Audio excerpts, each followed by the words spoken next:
بسم الله الرحمن الرحيم. لا أقسم بيوم القيامة ولا أقسم بالنفس اللوامة. أيحسب الإنسان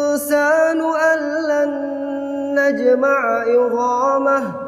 بلى قادرين على أن نسوي بنانه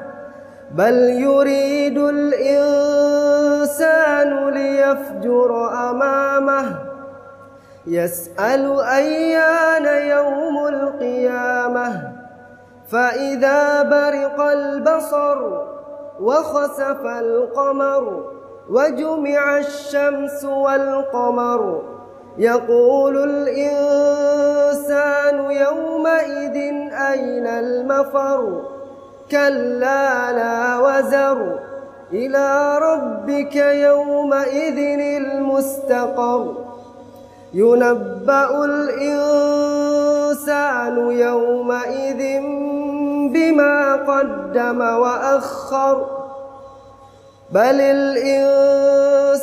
على نفسه بصيرة ولو ألقى معاذيره لا تحرك به لسانك لتعجل به إن علينا جمعه وقرآنه فإذا قرأناه فاتبع قرآنه ثم إن علينا بيانه كلا بل تحبون العاجلة وتذرون الآخرة وجوه يومئذ ناظرة إلى ربها ناظرة ووجوه يومئذ باسرة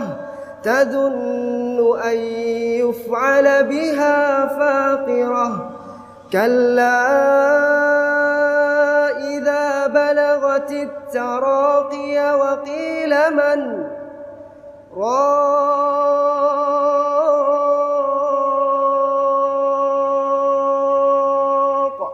وظن أنه الفراق